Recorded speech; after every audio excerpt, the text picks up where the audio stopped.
Hello everyone, welcome to IAS point. आज हम यहाँ पे बात करने वाले हैं राजनीतिक सिद्धांत, यानी कि 11th क्लास की अब एनसीईआरटी हमारी आज से स्टार्ट होगी और इसके बारे में हम लोग अब पूरी जितना भी मतलब ये 2 पार्ट में है, ठीक है। पार्ट 1 अभी हम लोग कर रहे हैं, देन उसके बाद हमारा पार्ट 2 कंप्लीट होगा, फिर हम 12th में आएंगे। तो इसमें क्या है, हमारा पूरा राजनीतिक सिद्धांत के बारे में दिया हुआ है, तो इसको समझेंगे हम जितने भी इसमें चैप्टर होंगे। तो यहाँ पे सबसे पहले मैं एक जो डाउट था गोपाल का उसको क्लियर कर देती हूँ। And very very really sorry Gopal, मैं देख नहीं पाई थी कमेंट, ठीक है। मैंने आपको बताया था कि मुझे कुछ दिनों के लिए बाहर जाना है और उस वजह से मैंने इस पर ध्यान नहीं दिया, तो मैं पढ़ नहीं पाई थी, अदरवाइज मैं कल ही दे देती। तो उसमें जो आपका था कि मतलब पेपर हमें कितने बार देना है, तो मैंने मेंस के जितने पेपर आपको बताए थे कि यूपीएससी में हमें पेपर लिखने कितने होते हैं, तो हमें पेपर 9 के 9 जितने भी होते हैं लिखने होते हैं। मैंने मेंस का जितना भी बताया ना, प्री का आपको टिक वाला होता है, वो भी हमें पेन से ही टिक करना पड़ता, ऑनलाइन नहीं होता है। और जो मेंस के होते हैं यानी प्री के दोनों पेपर, आपको वो सर्किल टाइप का रहता, इसमें आपको फिल करना पड़ता है, ठीक है, ऐसे ऐसे पूरा भरना पड़ता है। और जो हमारा मेंस के रहते हैं, मैंने 9 पेपर आपको बताए थे, वो सारे पेपर हमें लिखने होते हैं, रिटेन पेपर हमारे होते हैं, देन हमारा लास्ट में इंटरव्यू होता है, ठीक है। तो आप याद रखिएगा कि हमें वो सारे मेंस के जितने पेपर हैं लिखने पड़ते हैं, तो इसमें आप बिल्कुल कन्फ्यूज मत होइएगा। और एक आपका डाउट था कि आंशिक संविधान लागू होना और पूर्ण संविधान लागू होने में क्या अंतर है। तो आपको पता है कि संविधान की जो हमारे प्रोसेस थी वो कब से स्टार्ट हो गई थी, तो वो हमारी हो गई थी यानी कि जब कैबिनेट मिशन आता है, कब आता है 1946 में, ठीक है। तब से संविधान सभा बनी, संविधान सभा के बाद वो जो संविधान सभा थी वो संविधान का निर्माण करते हैं और फाइनली 2 साल 11 महीने 18 दिन के बाद हमारा संविधान बन के तैयार होता है। और 26 नवंबर 1949 को आंशिक रूप से संविधान लागू किया गया था। आपने जहाँ भी पढ़ा होगा तो यही पढ़ा होगा कि 26 जनवरी 1949 को जो है, सॉरी 26 नवंबर है, ठीक है। तो वहाँ पे क्या होता है कि 1949 को जो 26, इसमें स्थापना दिवस की भी बात की जाती है यहाँ पे क्या हुआ, 26 नवंबर 1949 जब हमारा प्रस्तावना जो थी वो पेश की गई थी। इसमें क्या था, ये आंशिक रूप से क्यों था, क्योंकि इसमें कुछ अनुच्छेद क्या थे, अस्तित्व में आ गए थे, लेकिन कुछ अनुच्छेद नहीं आए थे। थोड़ा बहुत उसमें पहली बार संविधान पढ़ा गया था, किस डेट में, इस डेट में, ठीक है। तो इसीलिए हम कहते हैं आंशिक रूप से, क्योंकि उसमें पूरे के पूरे अनुच्छेद जो थे, आर्टिकल थे, वो लागू नहीं हुए थे, कुछ ही अस्तित्व में उस दिन आ पाए थे। एंड फाइनली जब 26 नवंबर, फिर उसके बाद भी जब पढ़ा गया, हालांकि कई बार पहले भी संशोधन हो चुका था, और जब पढ़ा गया बाद में, और उसके बाद भी थोड़ा बहुत जो भी उन्हें लगा, क्योंकि 26 नवंबर को तो उन्हें संविधान लागू करना नहीं था, 26 जनवरी को लागू करना, उसके पीछे भी एक बहुत बड़ा लॉजिक है। और वहाँ पे आप गूगल पे सर्च करोगे, वो लॉजिक भी आपको पता चल जाएगा कि आखिर 26 जनवरी को ही, क्योंकि जब हमारा 26 नवंबर 1949 को संविधान बन के पूर्ण रूप से तैयार हो गया था, तो 26 जनवरी को ही क्यों हम संविधान लागू करते पूर्ण रूप से। और जब हम पूर्ण रूप से लागू करते हैं तो जितने भी आर्टिकल थे, हम पढ़ते हैं कि मूल संविधान में 365 या 395 शायद थे, ठीक है। तो जो भी हमारे आर्टिकल हैं, और उसके बाद हम बात करते हैं उसमें कि यहाँ पे जो हमारे 8 अनुसूचियाँ थी मूल संविधान में, और 22 भाग थे, मूल संविधान की हम बात कर रहे हैं, ठीक है। लेकिन जैसे ही क्या होता है कि हम यहाँ पे आते हैं और जो संविधान वगैरह संशोधन वगैरह होता रहता है, और धीरे धीरे अब हम बात करें तो 400 प्लस हमारे अनुच्छेद हो चुके हैं, 25 भाग हो चुके हैं, 12 अनुसूचियाँ उसमें ऐड हो चुकी है, यानी संशोधन के बाद उसमें 51 में ही संशोधन किया गया था, जल्दी 1 साल बाद ही 9वीं अनुसूची जोड़ी गई थी। तो खैर वो संशोधन वगैरह सारी चीज़ें पढ़ेंगे, बट यहाँ पे आंशिक और पूर्ण रूप का, जो पूर्ण रूप से संविधान लागू होना और आंशिक रूप से आपको समझ में आ गया होगा कि इस दिन संविधान पहली बार पढ़ा गया था और कुछ ही अनुच्छेद जो थे वो अस्तित्व में आए थे। तो इसलिए हम इसे क्या कहते हैं, पूर्ण संविधान लागू होना नहीं कहते, आंशिक रूप से संविधान लागू होना कहते हैं, क्योंकि इसके बाद भी थोड़ा बहुत संशोधन करने के बाद फिर 26 जनवरी 1950 को हमारा संविधान फाइनली पूर्ण रूप से लागू होता है, और जितने भी अनुच्छेद भाग अनुसूचियां थी वो सारे अस्तित्व में उस दिन से आ जाते हैं। ठीक है। तो अब आई होप कि आपके ये डाउट्स क्लियर हो गए होंगे, एंड जो मैंने लेट बताया उसके लिए I am very very really sorry. तो उसके लिए आप बिल्कुल भी परेशान मत होइए, क्योंकि मैंने देखा नहीं था, और देखा नहीं था तो फिर वो तो खैर होता ही। ठीक है, अब यहाँ पे आते हैं हम इसमें कि हमें पढ़ना क्या क्या चीज़ें हैं, यानी कितने चैप्टर हैं, थोड़ा इसको देख लेते हैं। इसमें ये बात बताई गई है, पहला अध्याय हमारा है राजनीतिक सिद्धांत एक परिचय। इसके बारे में हम लोग पढ़ेंगे, हालांकि अच्छे खासे चैप्टर होने वाले हैं। ठीक है, आप देख रहे हो कि 1 पेज से लेके 16 तक है। तो यहाँ पे ये क्या है, राजनीतिक सिद्धांत का परिचय है। दूसरा हमारा आता है स्वतंत्रता, तीसरा हमारा आता है समानता तीसरे चैप्टर में, और इसमें चौथे में आता है हमारा सामाजिक न्याय, पांचवा है हमारा अधिकार, और इसमें छठवां है हमारा नागरिकता, सातवां है राष्ट्रवाद, और आठवां इसमें आता है हमारा, अब इसमें 8वें में क्या आता है हमारा धर्मनिरपेक्षता। हालांकि ये जितने भी चैप्टर हम अभी बात कर रहे हैं ना, ये पॉइंट इनके बारे में हम थोड़ा थोड़ा जो है, थोड़ी मतलब कि ऊपर ऊपर की बातें बेसिक हम लोग क्लियर कर चुके हैं, पहले भी इन सारी चीज़ों को पढ़ चुके हैं कि धर्मनिरपेक्षता क्या होता है, हमारी नागरिकता क्या चीज़ है, राष्ट्रवाद क्या है, संघवाद क्या है, वो चीज़ें हम क्लियर कर चुके हैं। एंड आई होप कि आपको भी वो पता होंगी। ठीक है, और नहीं पता है तो जो आप में से मैं बोलती रहती हूँ कि आपको ये चीज़ें लिखनी है, तो आप में से लिखे होंगे तो आपको पता ही होगा कि हम क्या क्या चीज़ें पढ़ चुके हैं। अब हमारा आता है 9th चैप्टर, और इसमें है शांति, और 10वां आता है हमारा विकास। ठीक है, तो इन सबको अब हम लोग एक एक करके कंप्लीट करेंगे। तो यहाँ पे पहला चैप्टर जो हमारा है राजनीतिक सिद्धांत एक परिचय। तो इसमें आपको पता है कि जब भी हम एनसीईआरटी स्टार्ट करते हैं तो पूरा क्या होता है कि एक कहानी होती है, एक कार्टून होता है, और उसके माध्यम से ही हमें समझाया जाता है। तो पहले इसे ही देख लेते हैं, इसमें क्या क्या चीज़ें हैं।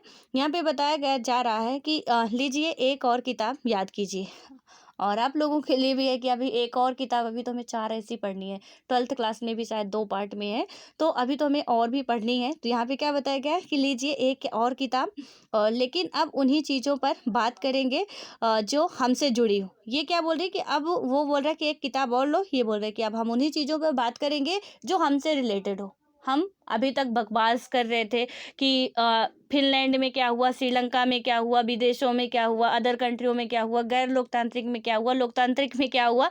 अब हम वही बात करेंगे जो हमारे लिए इम्पोर्टेंट है, और ये पूरा 11th और 12th अच्छे तरीके से अपने बारे में, यानी अपनी इंडिया के बारे में जितनी भी राजनीति है वो सारी समझने हम वाले हैं हम अच्छे तरीके से। ठीक है, तो यहाँ पे वो यही बोल रही हैं कि भैया हमने तो बहुत बकवास कर ली, अब हम सिर्फ अपने बारे में ही देखेंगे, अपना ही भला करने वाले, दूसरों का नहीं है। ठीक है, अब उसके बाद ये भी बोलती है, कुछ इनका भी मत होगा, थोड़ा इंतजार कीजिए और देखिए यह कक्षा कुछ अलग होगी। जरा पन्ने पलटकर पृष्ठ 8 पर दिए गए बॉक्स में सुकरात के विषय में पढ़ो। अब यहाँ पे सुकरात एक विचारक हैं और फिलोसोफर हैं शायद, तो उनके बारे में ये बोल रही हैं कि आप पढ़ो। फिर हालांकि हम सारी चीज़ें पढ़ेंगे, ऐसा नहीं कि कुछ भी नहीं पढ़ेंगे या कुछ छोड़ेंगे, जब अभी तक नहीं छोड़े तो इसको भी आप छोड़ने वाले नहीं हैं।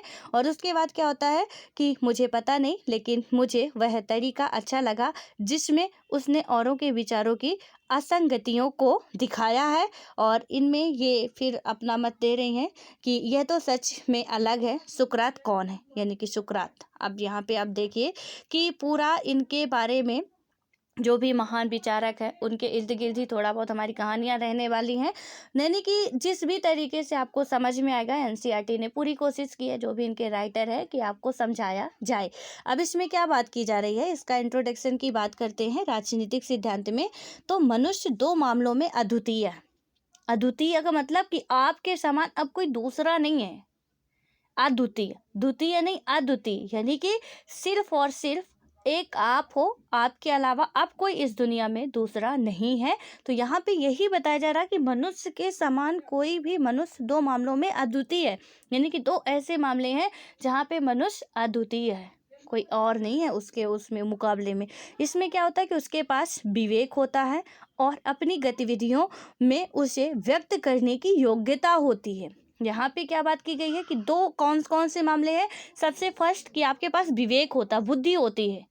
हमारे पास क्या होता, इतना सोचने समझने की शक्ति है कि तभी तो हम जानवरों से अलग हैं, कीड़े मकोड़ों से अलग हैं, क्योंकि हमारे पास ये शक्ति है कि हमें ये काम करना चाहिए, ये काम नहीं करना चाहिए। उन्हें क्या है, आप देखते हो, यदि हमारे पास, जिसके पास विवेक नहीं है, हम किसी भी इंसान को बोल देते अरे गधा है ये। क्यों बोलते हैं गधा? क्योंकि हमें दिखता है कि उसके पास विवेक नहीं है। वो इंसान है, एक नॉर्मल इंसान है, हम बोल रहे हैं उसे गधा है। आप भी बोलते होंगे, किसी को आप बंदर बोल देते हो, किसी को आप बिल्ली बोल देते हो, तो ऐसे हम बोलते हैं। और ऐसे बोलते क्यों हैं? क्योंकि बिल्ली के थोड़ा बहुत यानी कि वो बिल्ली जैसी दिखती है, तो वो बिल्ली हो गई। और उसके बाद हमने किसी को गधा बोला, यानी कि स्कूलों में तो अक्सर चलता है कि सर बोलते हैं, अरे तुम तो एकदम से एक नंबर के गधे हो। अब एक नंबर के गधे हो मतलब क्या हुआ कि भैया आपके पास सर जो कह रहे हैं, आप पढ़ के नहीं जा रहे हो, तो आप बोलेंगे कि हाँ गधे हो। जैसे मैं कह रही हूँ कि आपको इतना चीज़ें कंप्लीट करनी है, ठीक है, जो कर रहे हैं उनके लिए तो वाह वाह है, उनके लिए तो कोई नहीं कहेगा कुछ भी। लेकिन जो नहीं कर रहे हैं उनके लिए मैं क्या कहूँगी कि आप लोग ना एक नंबर के गधे हो, पढ़ाई लिखाई तो करनी नहीं है, बस खाना पीना है, पड़े रहना है। तो यहाँ पे सिर्फ इसका मतलब आप समझ सकते हो कि मनुष्य जो है वो अद्वितीय क्यों है, क्योंकि उसके पास विवेक होती है, सोचने समझने की शक्ति होती है। और विवेक तो ठीक है, कभी जानवर के पास भी थोड़ा बहुत विवेक होता है। तो यहाँ पे विवेक तक तो ठीक है, लेकिन सबसे बड़ी बात ये है कि अपनी गतिविधियों में उसे व्यक्त करने की योग्यता होती है। यानी कि हमारे पास जो विवेक है, हम किसी को बताना चाहते हैं, हमारे पास वो एबिलिटी है, ना कि अदर पर्सन के पास। अदर पर्सन नहीं, अदर पर्सन के पास भी होती है, जो भी अदर जीव जंतु होते हैं उनके पास ये योग्यता नहीं है। विवेक तो होता है, चलो यहाँ पे हमारी जान को खतरा, हम साइड कट लेते हैं, लेकिन उनके पास ये भी नहीं होता कि वो किसी से बता सके। आप एक डॉगी पालते हो घर पे, लेकिन वो डॉगी को कुछ भी हो रहा, कहीं पे दर्द हो रहा, कुछ भी, और वो आपको नहीं बता पाएगा, अपनी बातों को वो आप तक नहीं पहुंचा सकता। हाँ, थोड़ा बहुत इशारे वगैरह कुछ भी, लेकिन हम समझ जाएं अलग बात है, लेकिन वो अपनी बातों को हमें समझाने में कहीं ना कहीं असमर्थ रहता है। जैसे कि हमने बोला हमें कोई प्रॉब्लम्स है, तो हम बोल दिए आपसे कि ये चाहिए हमें, ये करना है, ये करना है, ऐसे करना, वैसे करना, ठीक है, या हमारे विचार ऐसे हैं, आपके विचार आपने भी प्रस्तुत किए, तो हम एक दूसरे की लैंग्वेज को समझ रहे हैं। लेकिन यदि जानवर हमारे सामने आके कुछ भी करता, हमें नहीं समझ में आता कि ये क्या बोल रहा है, क्योंकि उसके पास इसकी शक्ति नहीं है। इसीलिए मनुष्य इन दोनों चीज़ों में ही अद्वितीय है, ठीक है। अब उसके बाद आता है कि उसके पास भाषा का प्रयोग और एक दूसरे से संवाद करने की क्षमता होती है। और अन्य प्राणियों से इतर मनुष्य अपने अंतरतम भावनाओं और आकांक्षाओं में को व्यक्त कर सकता है। वह जिन्हें अच्छा और वांछनीय मानता है, अपने उन विचारों का साझा कर सकता है और उन पर चर्चा कर सकता है। राजनीतिक सिद्धांत की जड़ें मानव अस्मिता के इन जुड़वा पहलुओं में होती हैं और यह कुछ खास बुनियादी प्रश्नों का विश्लेषण करता है, जैसे समाज को कैसे संगठित होना चाहिए, हमें सरकार की ज़रूरत क्यों है। इन्हीं क्वेश्चनों के आंसर हम इसमें ढूंढने वाले हैं, ठीक है। तो इसमें क्या क्या है कि समाज कैसे संगठित होना चाहिए, हमें सरकार की ज़रूरत क्यों होती है, सरकार का सर्वश्रेष्ठ रूप कौन सा है, क्या कानून हमारी आज़ादी को समाप्त करता है, यानी कि सीमित करता है, या राज्य सत्ता की अपने नागरिकों के प्रति क्या देनदारी होती है, नागरिकों के रूप में एक दूसरे के प्रति हमारी क्या देनदारी होती है, यानी कि राज हमें क्या दे सकता है एक नागरिक के रूप में, और हमारी भी रिस्पॉन्सिबिलिटी होती है कि हम राज्य को एक अच्छे नागरिक के रूप में क्या दें। ऐसा नहीं कि सब कुछ हम ये चाहते हैं ना कि गॉड जी हमें सब कुछ देते रहे, तो हमारी भी रिस्पॉन्सिबिलिटी इतनी तो होती है ना कि एक दो टाइम हम उन पे अगरबत्ती तो लगा ही दें। तो हमारा स्टेट, हमारे पेरेंट्स हमें सब कुछ दे रहे हैं, तो हमारी ये जिम्मेदारी बनती है कि उनकी जो थोड़ा बहुत नीड है, हमसे जो भी इच्छाएं हैं, उनकी अपेक्षाएं हैं, हम उनको पूरा करें।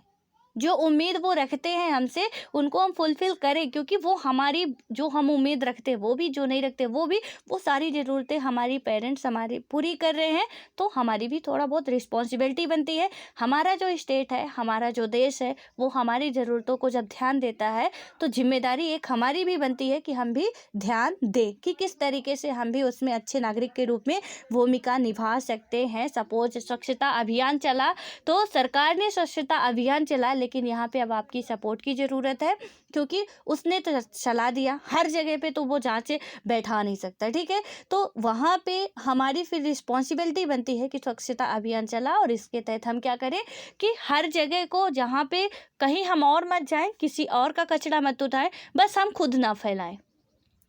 और देश हमारा पूरा नागरिकों से मिलके ही बना है।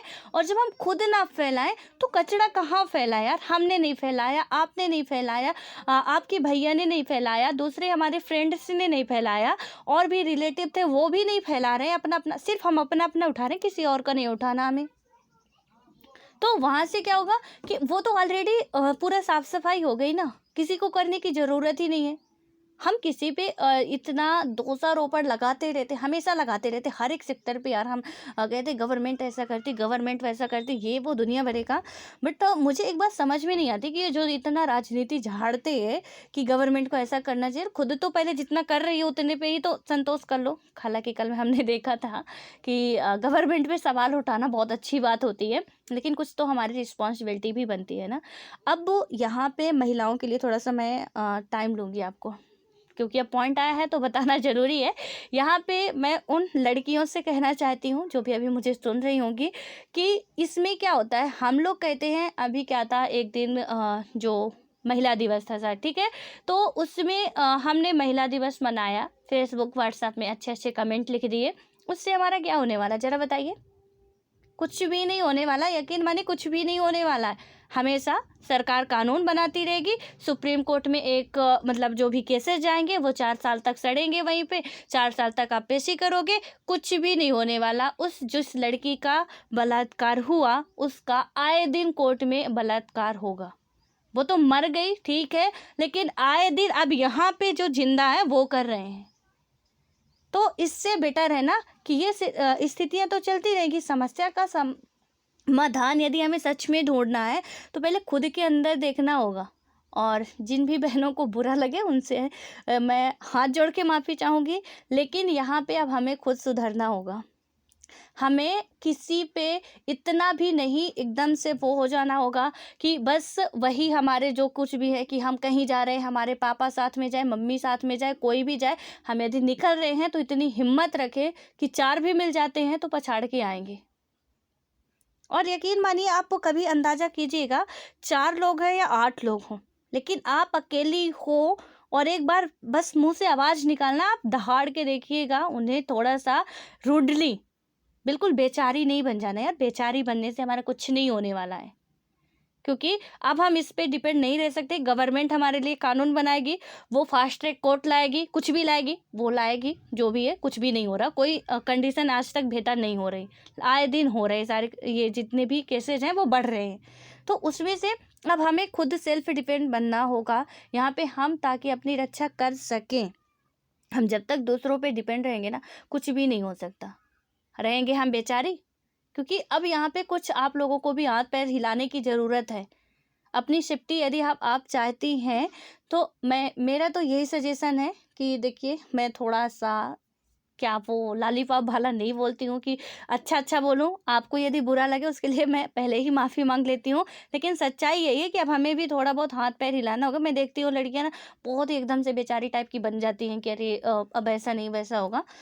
हम इतनी तो कोशिश कर सकते हैं कि थोड़ा बहुत उन्हें एक 2-4 को तो मार के गिरा ही दें, क्योंकि इतने भी अब हम कमज़ोर नहीं हैं। और आज तो अब बिल्कुल भी नहीं होना चाहिए मेरे हिसाब से। अब वो समय नहीं जब आप कमज़ोर दिखें, और क्या हो, हमें मेंटली एकदम से स्ट्रांग होना चाहिए। फिजिकली के साथ साथ मेंटली बहुत ज़रूरी है कि हम स्ट्रांग हों, और तभी कुछ हो पाएगा।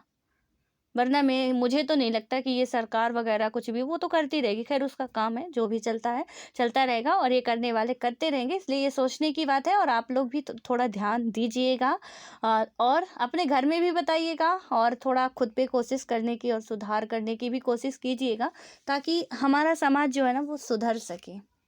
वरना यहाँ पे कोई, मुझे तो और कोई रास्ता दिखता नहीं है। जब कहीं से हम सब पे उंगलियां उठाने से बेहतर है कि हम अपने आप को सुधार लें, वो बहुत अच्छी बात होती है। और यहाँ पे वही बताया गया कि एक सच्चा नागरिक की परिभाषा भी हम लोग पढ़ेंगे क्या होता है।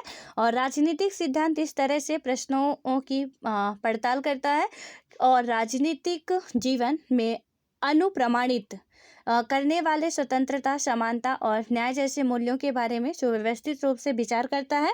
यह इनके और अन्य संबद्ध अवधारणाओं के अर्थ और महत्व को मतलब महत्व की व्याख्या करता है। अतः अतीत और वर्तमान के कुछ प्रमुख राजनीतिक चिंतकों को केंद्र में रखकर इन अवधारणाओं की मौजूदा परिभाषाओं को स्पष्ट करता है। यह विद्यालय, दुकान, बस, ट्रेन या सरकारी कार्यालय जैसी दैनिक जीवन से जुड़ी संस्थाओं में स्वतंत्रता या समानता के विस्तार को मतलब विस्तार की वास्तविकता की परख भी करता है और आगे जाकर यह देखता है कि वर्तमान परिभाषा कितनी उपयुक्त है और कैसे वर्तमान संस्थाओं सरकार यानी कि वर्तमान संस्थाएं जो है हमारी सरकार है, नौकरशाही जिसकी आप तैयारी कर रहे हो, तो नौकरशाही में सिर्फ एक डीएम नहीं आता है। हाँ, ये मत समझिएगा कि आप यूपीएससी की, क्योंकि यूपीएससी में भी कई सारी हमें वैकेंसियाँ होती हैं जो मिलते हैं, पद मिलते हैं हमें, पोस्ट और अदर भी जो ये जितने भी आपको मतलब गवर्नमेंट जिन्हें पेमेंट दे रही है वो हमारे सारे नौकरशाही में ही आएंगे।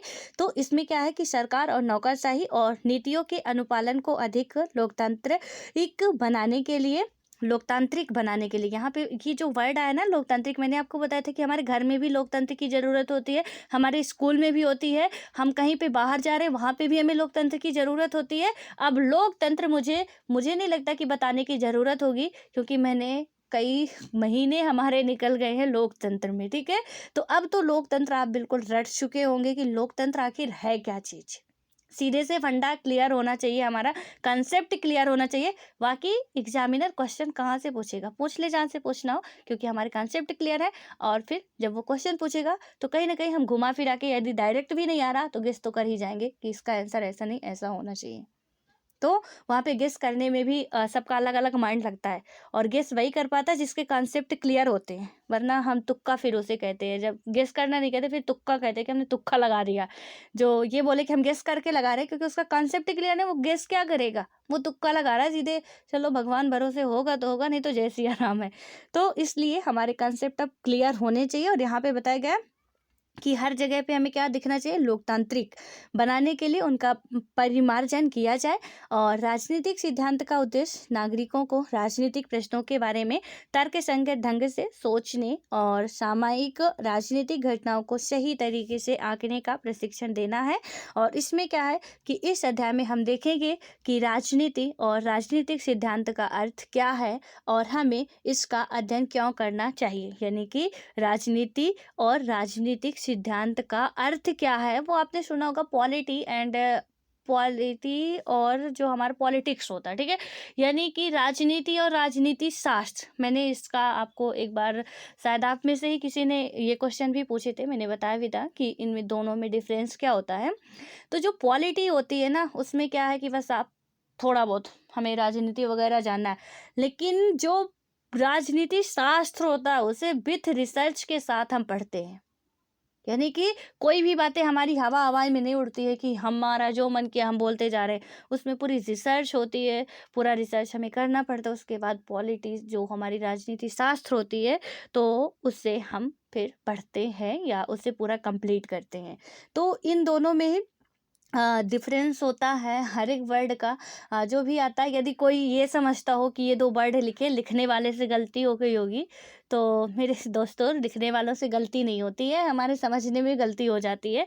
इसलिए हमें संभल संभल के चलना है और सारे वर्ड फालतू के नहीं समझना, उनका भी हर एक का मतलब होता है। अब जैसे इसमें ही बताया गया कि राजनीति और राजनीतिक सिद्धांत का अर्थ क्या है और हमें इसका अध्ययन करने की क्यों जरूर मतलब क्यों करना चाहिए, कि हमें इसका अध्ययन क्यों करना चाहिए। अब देखिए हमारे लिए ये उपयोगी नहीं होगा तो अब जैसे कि हम टाइम वेस्ट नहीं करेंगे, तो इसका भी हमें सवाल आंसर जानना होगा कि आखिर हमें इसका अध्ययन क्यों करना चाहिए, ये हमारे लिए क्यों इम्पॉर्टेंट है। तो इसको अब ये जो राजनीति क्या है, ये सारी चीज़ें हम लोग अपने नेक्स्ट पार्ट में समझेंगे। और तब तक के लिए आप लोग पढ़ते रहिए और बेहतर तरीके से। और थोड़ा एक क्वेश्चन आप लोगों से और है मेरा, कि आप लोग जितने भी लोग मुझे देख रहे हैं वो ये बताइएगा कि आप लोगों में से किनका किनका एग्ज़ाम कब देना है। यानी कि आपने टारगेट बना के कब का रखा कि 2021 में देना, 2022 में देना है, या 2023, 24, 25 कब देना है। थोड़ा आप कमेंट बॉक्स में लिख के बताइएगा कि आप लोगों को एग्ज़ाम कब देना है यूपीएससी का, ठीक है। तो उस हिसाब से थोड़ा मैं कुछ करने की सोच रही हूँ, तो आप लोग बताइएगा प्लीज़, कमेंट करके ज़रूर बताइएगा और सभी लोग बताइएगा, ताकि मुझे समझ में आ सके कि एग्जैक्टली अभी हम चल कहाँ रहे हैं और हमें चलना कहाँ चाहिए। वरना ऐसे तो पढ़ने से कोई फ़ायदा मुझे समझ में नहीं आ रहा। इसलिए थोड़ा-सा स्मार्ट करना पड़ेगा और उसके लिए थोड़ा आपका सपोर्ट चाहिए, ठीक है? तो बताना आप, मिलते हैं नेक्स्ट वीडियो में।